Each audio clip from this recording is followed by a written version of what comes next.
All right, this is a watch list video for March 2nd. I had to share this headline with you. This is what the SPY looked like when the liberal elite columnist Paul Krugman said the markets will never recover. This is exactly what the SPY looked like when right after the election day, right? This was the night of the election. This was a closing bell.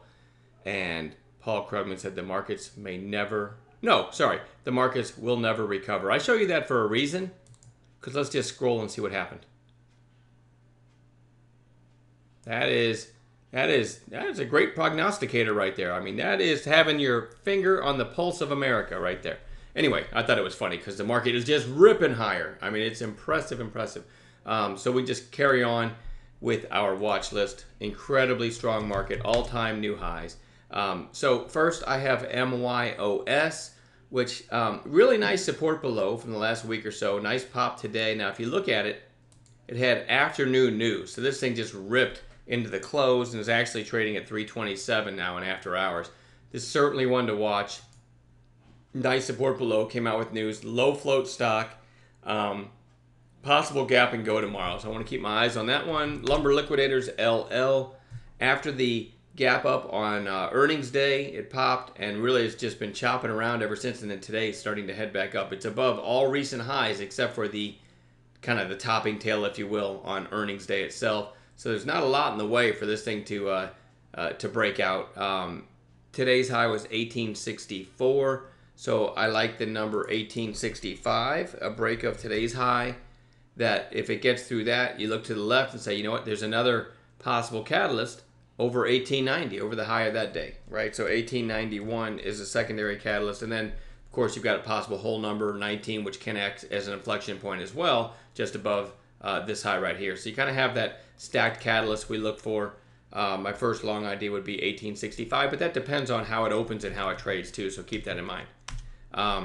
DVAX, nice break out of this long range that it's been in. And I want to watch that for a possible continuation tomorrow. HTGM, huge pop, quiet inside day. This thing was a little bit of an annoying stock today because I got long here thinking it was going to hit new highs for the day, which it did. I saw this volume spike here, right? I thought, hey, and then once that takes out the highs, I might have short strapped, and then it did nothing for hours. And then in the afternoon, all of a sudden, it decides to rip. I've seen that a lot lately. It's annoying because I'm not a big fan of hanging out to the closing bell.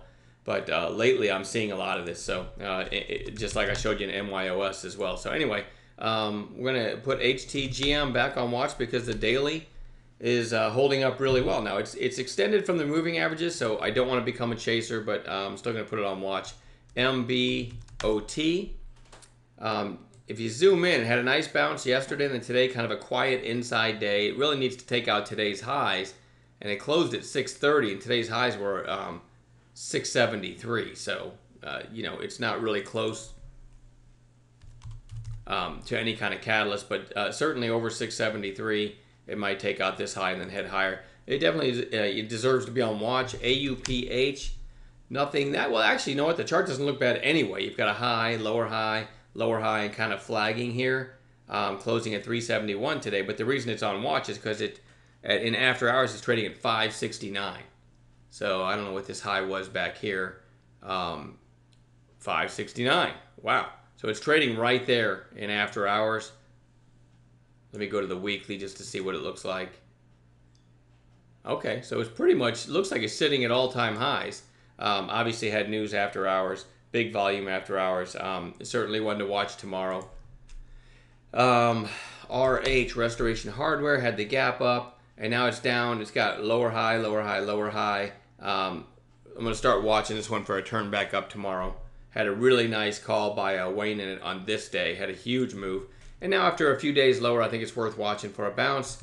ROX, this is a little bit of a weird chart, but gapped up on a deal with their product being placed nationwide in Walmart, and didn't really go very well after the open yesterday, and then today gapped up a little bit, popped a little bit, and then kind of a narrow range today. Anyway, with a couple red sessions, I don't expect this to fill the gap because it did have good news, so I'm looking for this thing to turn back up, but only with a proper intraday setup. Remember, I'm a day trader. I don't hold overnight. So VRAY had nice pop on nice news on big volume a few sessions ago. Now you've got 2 days lower on declining volume. Watching for that one to turn back up. Starting tomorrow, we'll see LIFE gapped up on volume, red day, and then another red day, maybe a turn back up tomorrow. And then lastly, I have JAGX, which came close to testing this high from December right here, kind of breaking out of this range. But now you've got 2 days lower on declining volume, a little bit of a bottoming tail, hitting the 8-day. That one also goes on bounce watch for tomorrow. We'll also add some gappers in the pre-market, and I'm going to leave the list at that. Enjoy the rest of your evening. We'll see everybody tomorrow.